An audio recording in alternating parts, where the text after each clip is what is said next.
Shorten English Senior Grade. First paper. Get ready for trial dictation. 15 seconds. 10 seconds. 5 seconds. Comments.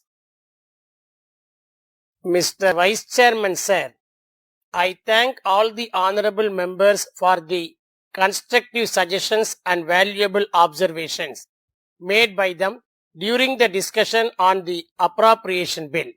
The Minister for Finance, while replying to the general discussion on the budget, covered all the points regarding black money, price rise, etc.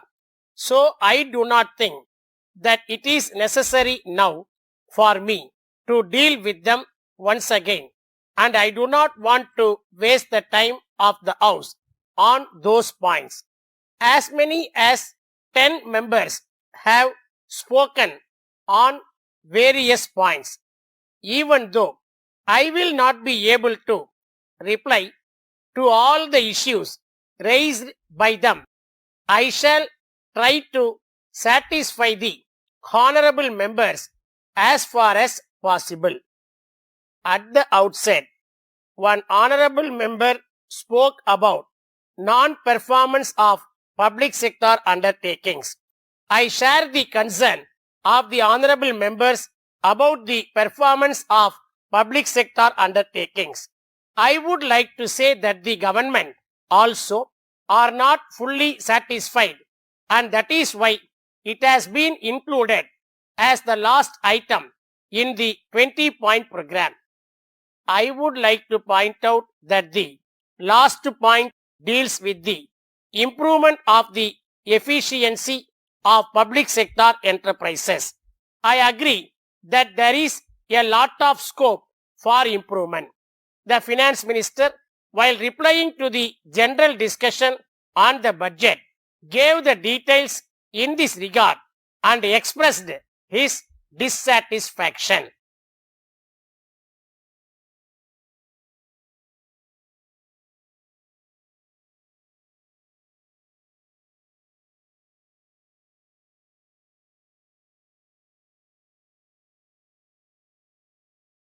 Shorten English Senior Grade.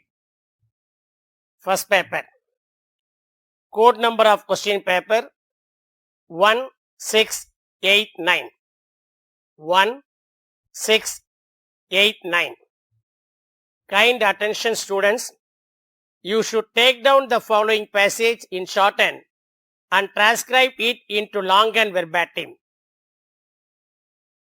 You have to write the passage and letter in the reporting style of phonography. 10 marks are reserved for your shortened performance. Your handwriting during transcription should be legible, and that sufficient space should be left between lines. Get ready. 15 seconds. 10 seconds. 5 seconds.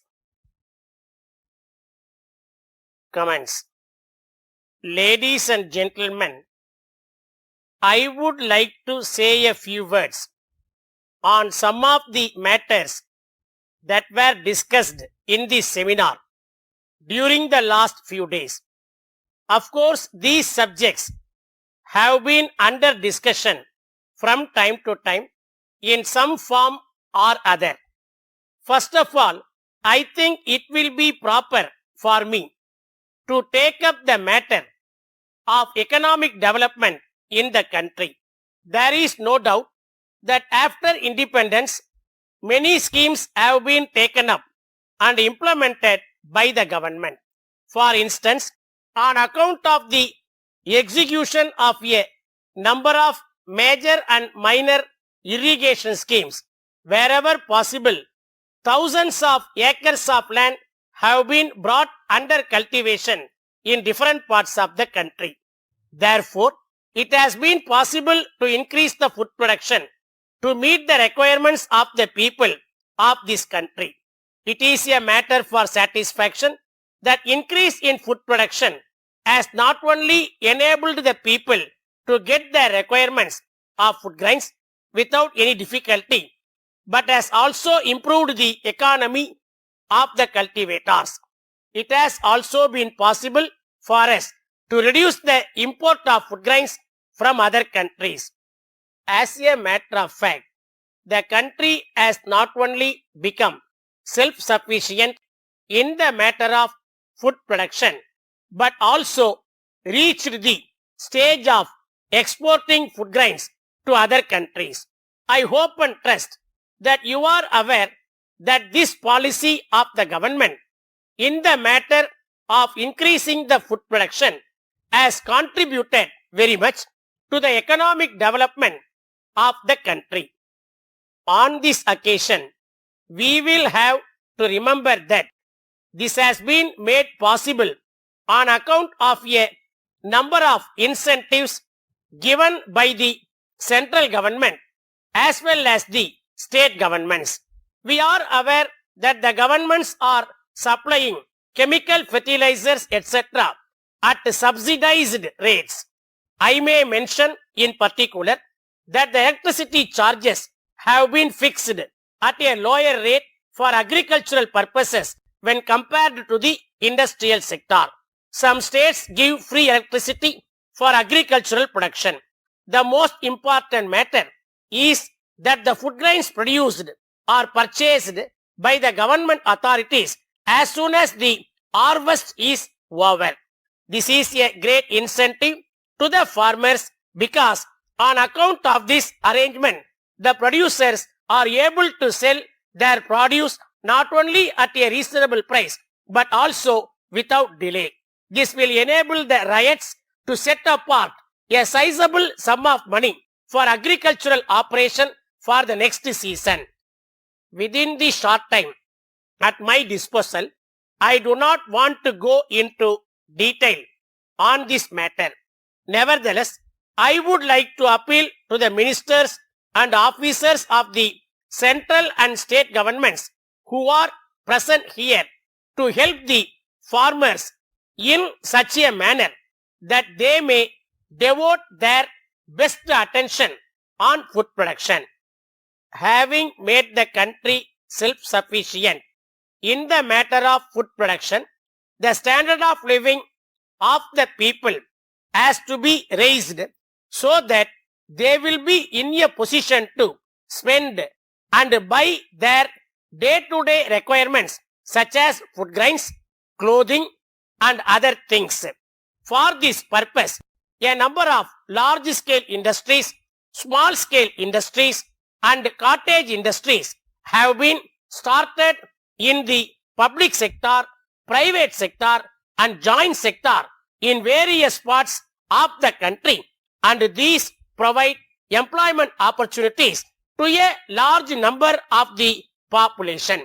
However, considering the unemployment problem facing the country, I request the government to see that more and more opportunities are created for providing employment to young men and women so that the whole nation works with a view to make the country economically sound and prosperous. Dear sirs, we thank you very much for your kind letter dated 10th instant, appointing us as your agent for Trichy. We are grateful to you for your action in this regard. We would like to take this opportunity to inform you about our company. We are the dealers for the various goods in Trichy and we are representing over 10 companies at the present time. We have been making prompt payment to our suppliers even though we may not be getting payment from the parties to whom we have sold our goods. We have a credit facility of rupees 5 lakhs by way of overdraft with our bank. Therefore, you can rest assured of timely payment by us.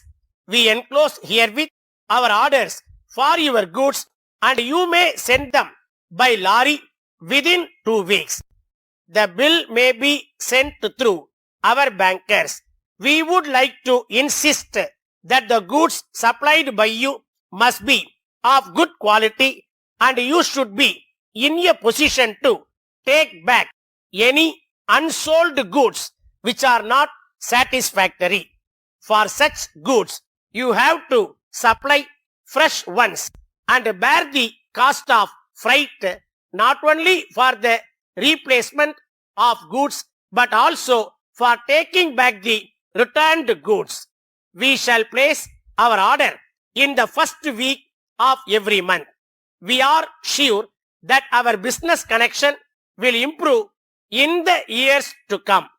Thanking you, yours faithfully, Managing Director.